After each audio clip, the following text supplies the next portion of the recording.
निकल आई। अगर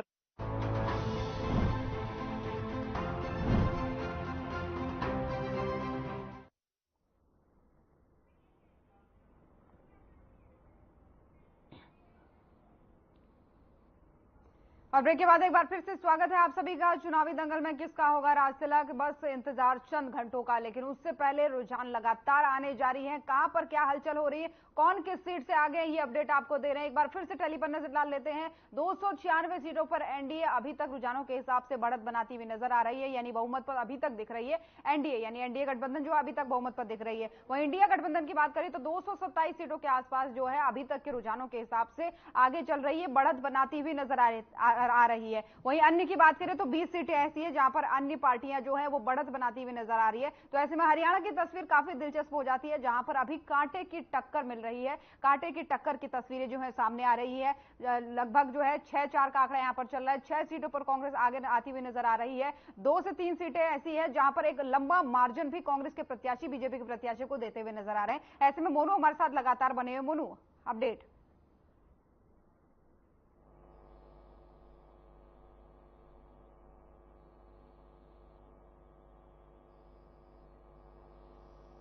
जी बिल्कुल, जिस तरीके से ज्योति देखा जा रहा है कि हरियाणा में लगातार जो है वो जिस तरीके से मुकाबला जो है वो होता हुआ नजर आ रहा है। चाहे वो जिस तरीके से बात की जाए तो फरीदाबाद की बात की जाए तो फरीदाबाद में जो है 2 गद्दावर नेता है। जिस तरीके से इंडिया गठबंधन ने जो है महेंद्र प्रताप को जो है वो प्रत्याशी यहाँ पर लोकसभा का बनाया, और वहीं जब बीजेपी ने जो है वो तीसरी बार जो है कृष्ण पाल पर भरोसा जताया, तो यहाँ पर भी जो है कांटे का मुकाबला होता हुआ नजर आ रहा है। लेकिन कहीं ना कहीं अब जो है जिस तरीके से राउंड जो है वो लगातार गिनतियों के बढ़ते जा रहे हैं, तो अब तक जो अभी तक की बात की जाए तो लगभग 37,000 कुछ जो है वो अभी तक जो है वो बीजेपी के प्रत्याशी कृष्णपाल गुर्जर आगे जो है वो बढ़त बनाते हुए नजर आ रहे हैं। वहीं आज जो है गुरुग्राम की बात कर ली जाए तो गुरुग्राम में जो है वो अभी तक राज बब्बर जो है वो कहीं ना कहीं बढ़त बनाते हुए यहाँ पर नजर आ रहे हैं। वहीं जिस तरीके से देखा जाए तो लगातार रोहतक की बात कर ली जाए तो रोहतक में भी जो है अभी तक बढ़त जो है वो कहीं ना कहीं कांग्रेस के प्रत्याशी दीपेंद्र हुड्डा की जो है वो बढ़त यहाँ पर होती हुई नजर आ रही है। तो लगातार जिस तरीके से देखा जाए तो अभी तक आंकड़े जो जिस तरीके से बिल्कुल लगातार मोनू, और निकलते आ रहे अभी थे। तक के आंकड़ों के हिसाब से ये तो साफ तौर पर कहा जा सकता है कि जो क्लीन स्वीप की बात बीजेपी कर रही थी अभी तक के हिसाब से तो वो कहीं से कहीं तक नहीं दिख रहा है।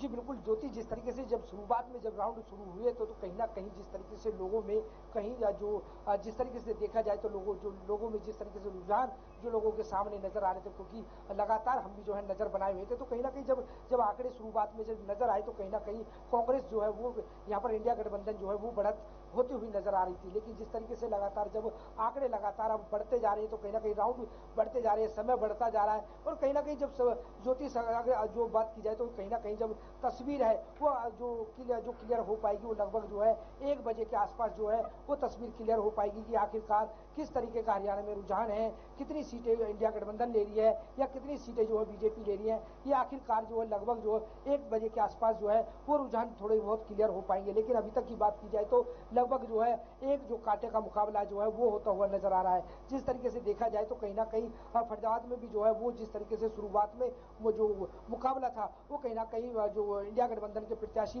महेंद्र प्रताप थे वो कहीं ना कहीं बढ़त बनाते हुए नजर आ रहे थे। लेकिन अब जिस तरीके से अब राउंड लगातार जो है पूरे विधानसभा में से होते हुए नजर आ रहे, तो कहीं ना कहीं अब तक की बात की जाए तो 37,000 जो है वो कहीं ना कहीं अब बीजेपी के प्रत्याशी जो है कृष्णपाल गुर्जर वो बढ़त जो है वो बनाते हुए नजर आ रहे हैं। बिल्कुल, और यहाँ पर बड़ी चुनौती भी हो जाती है अपनी साख बचाने की, क्योंकि केंद्रीय मंत्री खुद यहाँ से मैदान में है, तो ये बड़ी बात हो जाती है। और ऐसे में तस्वीर भले ही 1 बजे साफ होगी, लेकिन उससे पहले आने वाली हर एक तस्वीर महत्वपूर्ण हो जाती है मोनू। लेकिन अभी इस बीच खबर आ रही है, बड़ा अपडेट सामने आ रहा है कि करनाल उपचुनाव सीट से जो है विधानसभा के उपचुनाव सीट से सीएम सैनी जो है वो आगे चल रहे हैं। वहां को लेकर के कुछ जानकारी, क्योंकि बताया जा रहा है लगातार जो है 13,000 कुछ सीटों से, मतलब मतों से वो आगे चल रहे हैं।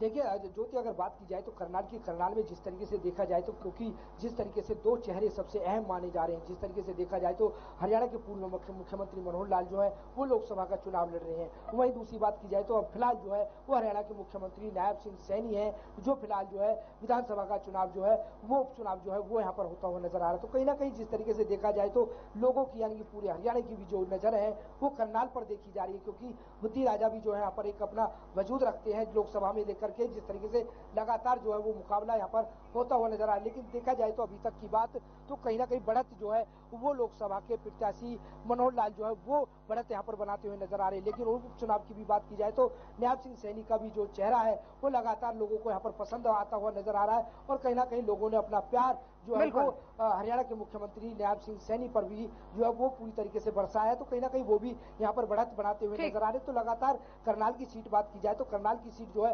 उपचुनाव और लोकसभा का चुनाव है वो कहीं ना कहीं सीट जो है वो अभी तक की जो आंकड़ों की बात की जाए तो वो क्लियर सीट होती हुई नजर आ रही है। ठीक है मोनू, जुड़ूंगी आपसे, थोड़ा देर इंतजार कीजिए। और मेहमान हमारे साथ लगातार बने हुए, कमल जी भी हमारे साथ बने हुए राजनीतिक विश्लेषक के तौर पर।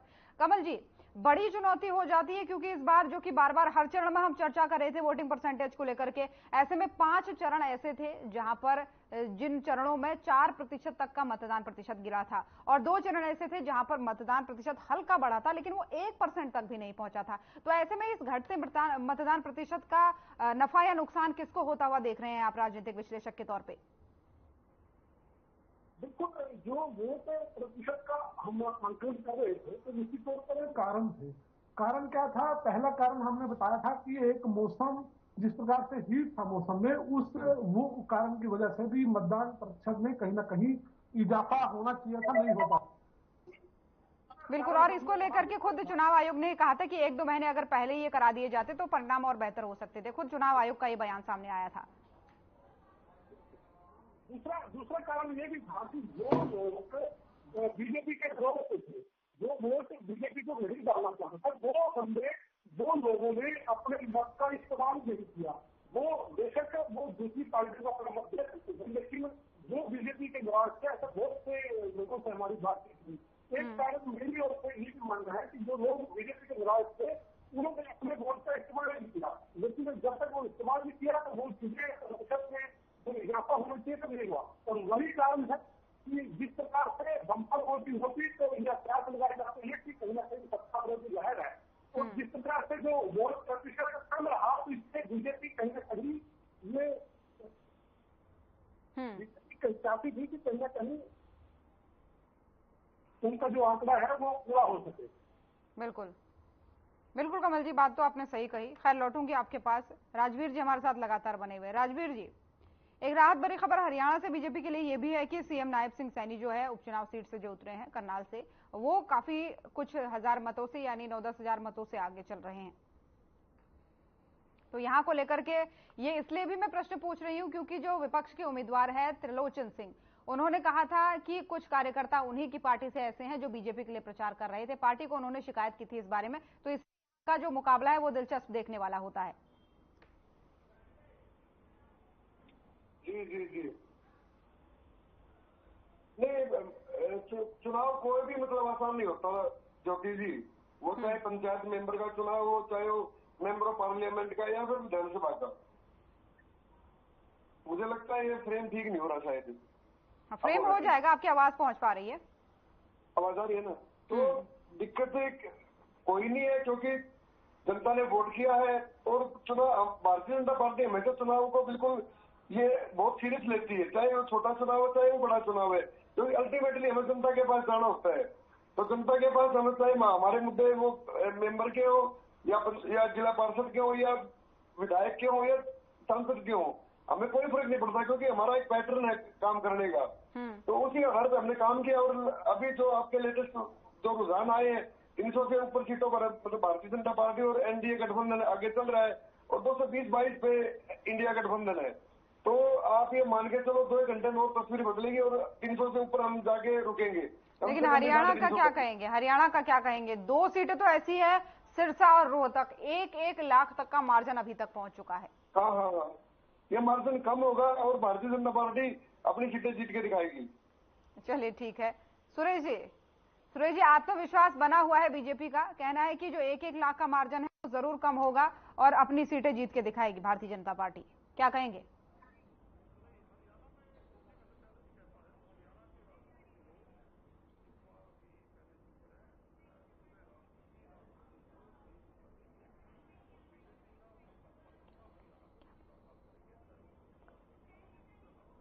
चलिए ठीक है सुरेश जी आपकी आवाज में थोड़ा सा दिक्कत आ रही है, टेक्निकल इशू आ रहा है, माफी चाहेंगे, आपको दोबारा जोड़ने का प्रयास करेंगे। थोड़ा सा रोकना चाहूंगी आपको मोनू, क्योंकि लगातार हमारे साथ ग्राउंड जीरो से बने हुए, लेकिन उससे पहले एक नजर फिर से दर्शकों के लिए टैली पर डाल लेते हैं। 294 सीटें ऐसी जिसमें अभी तक के रुझानों के हिसाब से एनडीए गठबंधन आगे निकलता हुआ दिख रहा है, यानी रुझानों के हिसाब से यहां पर बढ़त बनाता हुआ दिख रहा है। वहीं इंडिया गठबंधन की बात करें तो 230 सीटें ऐसी, यानी कि 200 के पार अभी भी इंडिया गठबंधन बना हुआ है अभी तक के रुझानों के हिसाब से, और मुश्किल से 2 से ढाई घंटे और लगेंगे, जिसके बाद से तस्वीरें लगभग साफ हो जाएंगी, एकदम निश्चित हो जाएगा, एक तरीके से कह सकते हैं कि किसका राज तिलक होगा। लेकिन 2 से ढाई घंटे का और इंतजार, 2 घंटे का कम से कम इंतजार, लेकिन उससे पहले हर एक तस्वीर दिलचस्प है, हर एक सीट दिलचस्प है, हर एक आने वाली खबर, हर एक आने वाला अपडेट बेहद दिलचस्प हो जाता है। और मोनू, ऐसे में आपसे सवाल ये करना चाहेंगे कि 2 सीटें तो ऐसी, सिरसा और रोहतक, जहां पर कांग्रेस के दिग्गज नेता उतरे थे। रोहतक में पिछली बार जो है दीपेंद्र हुड्डा हार जरूर गए थे 7 से 7,500 मतों से, लेकिन इस बार काफी मजबूती दिखाते हुए अभी 11:30 बजे तक के समय में 1 लाख के मार्जिन से चल रहे हैं। क्या लग रहा है, क्या हो सकती है तस्वीर?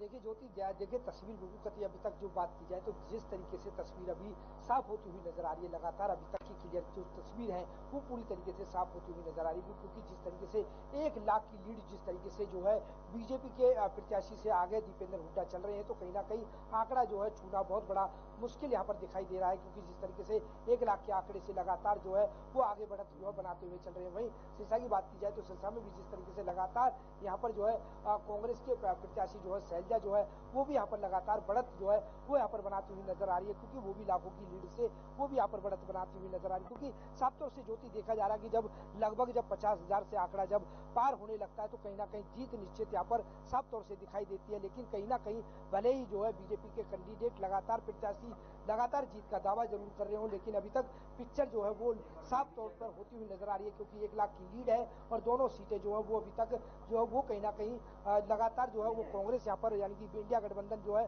वो उनका जो है कब्जा होता हुआ दिखाई दे रहा है। लेकिन बात की जाए तो जिस तरीके से लगातार करनाल में भी जिस तरीके से लगातार पूरे हरियाणा में बात की जाए तो दूसरे नंबर की सीट मानी जाती थी, क्योंकि पिछले 2019 में भी जो है वो लाखों की तादाद से जो है यहाँ पर संख्या से वोटों से जो है वो यहाँ पर जीती थी करनाल सीट। लेकिन अब की बात की जाए तो अभी भी जो है वो हजारों की आंकड़े में जो है वो फंसा हुआ यहाँ पर पेच नजर आ रहा है। वहीं बात की जाए तो फरीदाबाद भी 6.5 लाख वोटों से मतों से 2019 में जो है कृष्णपाल गुर्जर जो यहाँ के प्रत्याशी थे वो यहाँ पर जीते थे, लेकिन महीने जो है वो लेट होने के कारण जो वो बिल्कुल मोनू, और ये एक ऐसा समय है जहाँ पर सबकी निगाहें टिकी हुई, तो सिर्फ सबकी निगाहें एकटक होकर के टीवी की तरफ टिकी हुई है कि कब आंकड़ा बदलेगा, कब तस्वीरें पूरी तरीके से साफ होंगी। सबकी जो है धड़कनें तेज हो रही है, चाहे इंडिया गठबंधन की बात करें, चाहे एनडीए गठबंधन की बात करें, चाहे अन्य पार्टियों की बात करें, बिल्कुल घड़ी की सुई की तरह बिल्कुल वो नजर टिकाए हुए टीवी पे कि क्या होने वाला है, क्या होने वाला है। ऐसे में दिलचस्प हो जाता है हर एक अपडेट, और क्योंकि हरियाणा की तस्वीर जिस तरीके से पल पल बदल रही है, एक बार फिर से दर्शकों को अपडेट दे दे, यहाँ पर एक बार फिर से चौंकाने वाली तस्वीर सामने आई है। कांग्रेस जो है 8 सीटों पर अभी तक के रुझानों के हिसाब से बढ़त बनाती हुई नजर आ रही है, यानी जो इंडिया गठबंधन है हरियाणा में 8 सीटों पर बढ़त बनाते हुए नजर आ रहा है कहीं ना कहीं, और बीजेपी जो है वो 2 सीटों पर बढ़त बनाती हुई अभी तक के रुझानों के हिसाब से जो है नजर आ रही है। तो काफी दिलचस्प ये हो जाता है, क्योंकि ये तस्वीरें जो पल पल की है वो धीरे धीरे तस्वीर को साफ करेंगी। लेकिन बात थोड़ा सा अगर यूपी की कर लेते हैं तो यूपी एक ऐसा राज्य है जहां से दिल्ली की सत्ता का कहते हैं कि रास्ता तय होता है। चाहे यूपी की बात करें, चाहे बिहार की बात करें, चाहे दिल्ली की बात करें, दिल्ली में ठीक ठाक स्थिति में बीजेपी दिख रही है, लेकिन यूपी की बात करें तो समाजवादी पार्टी इस बार बहुत कड़ी टक्कर देते हुए नजर आ रही है। कमल जी,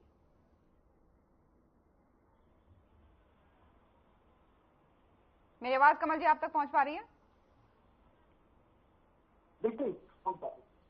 यूपी ऐसा राज्य जहां का रास्ता कहते हैं कि सत्ता तक, दिल्ली की सत्ता तक आने के लिए यूपी बहुत महत्वपूर्ण हो जाता है। तो ऐसे में समाजवादी पार्टी जो है अब काफी मजबूत दिख रही है बीजेपी से, यानी इंडिया गठबंधन सीधे तौर पर कहें तो वहां पर हावी होता हुआ दिख रहा है।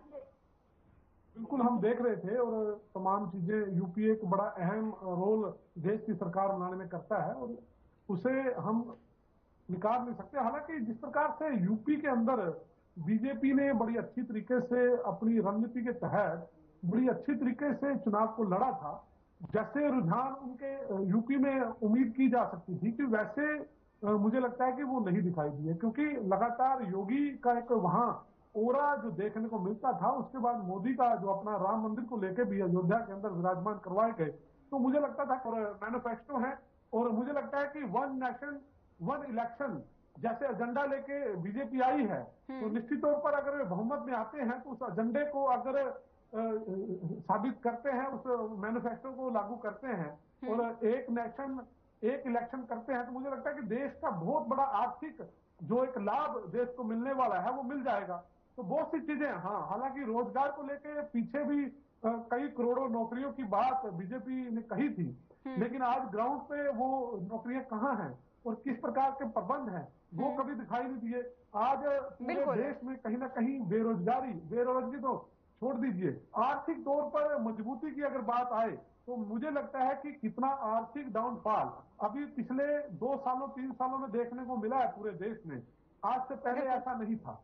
और निश्चित तौर पर विपक्ष को भी बोलना चाहिए, विपक्ष के लोग भी अच्छे तरीके से जो सत्ताधारी लोग हैं उन्हें जगाने का काम करें, जनहित में कोई योजनाएं बनती हैं तो उस पर विपक्ष को भी उतनी जिम्मेवारी से काम करना चाहिए जितनी जिम्मेवारी से सत्ता पक्ष के लोग करते हैं। तो अगर उसके अंदर त्रुटियां हैं तो त्रुटियों को सुधारने के लिए भी उसकी फाइट विपक्ष की होनी चाहिए, मेरा ये मानना है। तो देखिए बहुत सी चीजें हैं, आप ये देखिए कि सत्ता में आने के लिए किस प्रकार के लोग लालच, किस प्रकार की चीजें, किस प्रकार के दावे ये किए जाते हैं।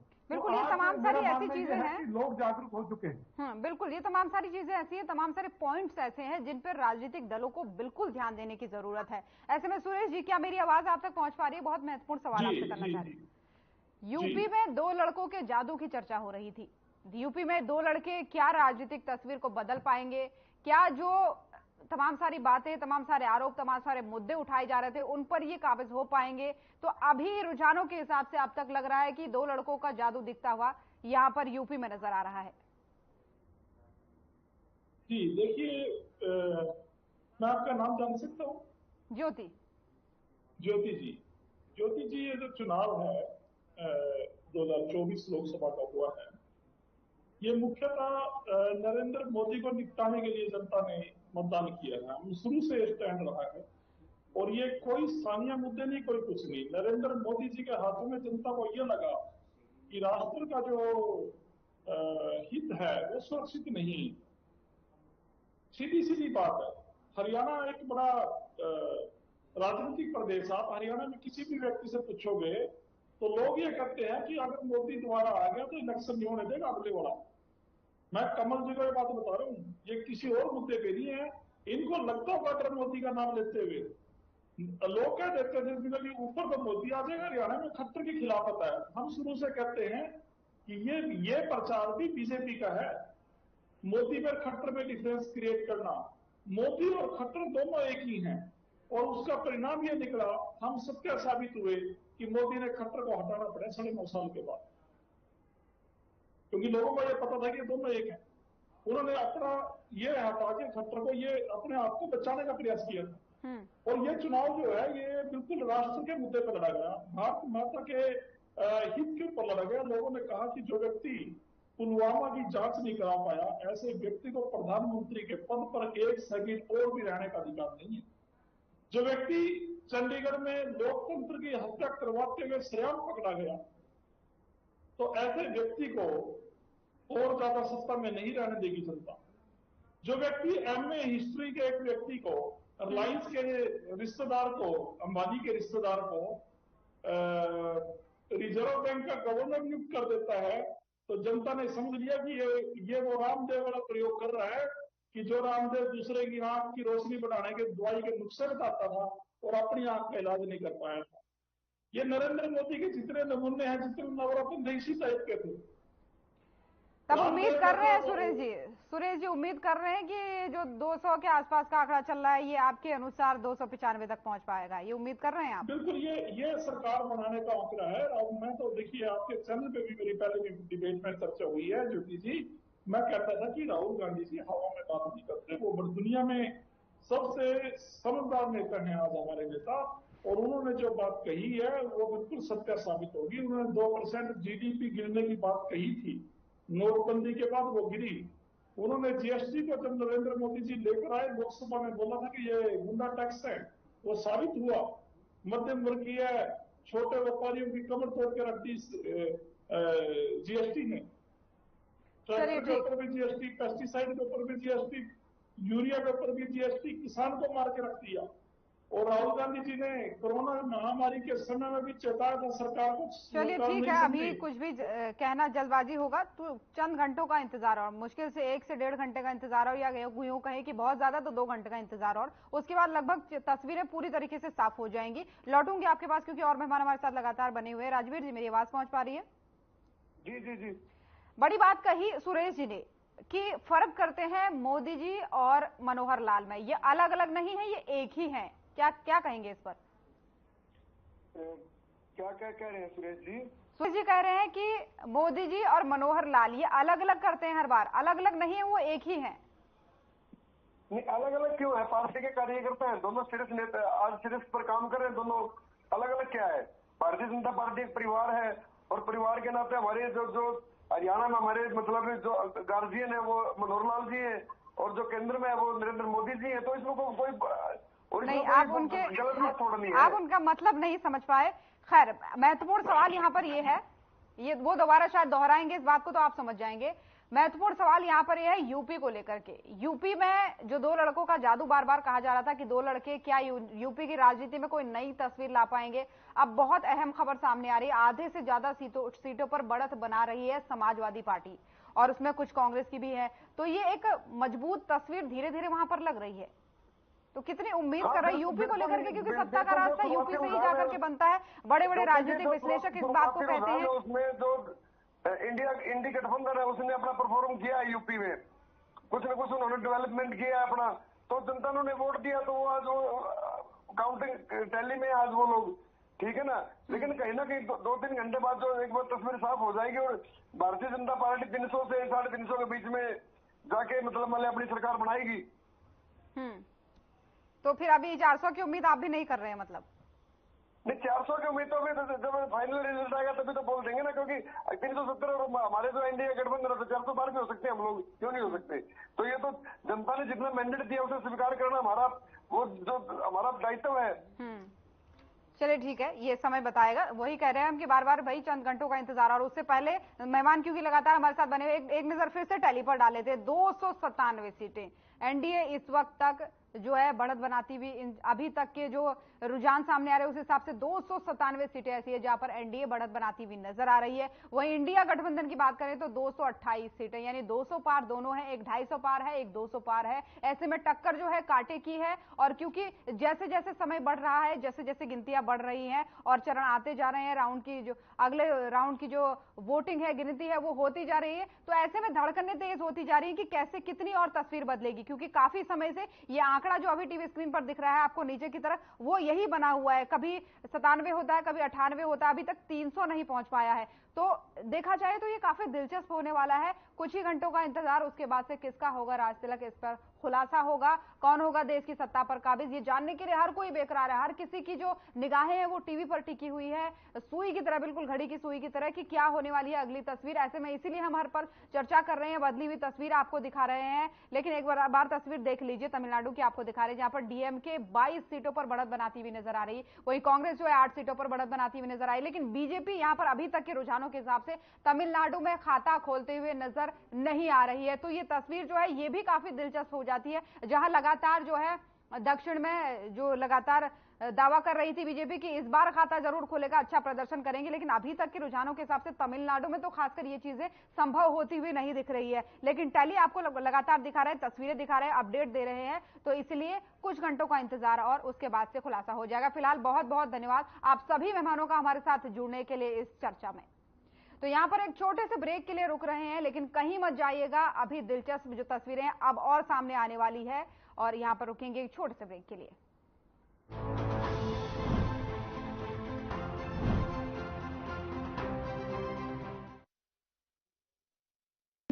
Hey mom! Hey, look! I can download a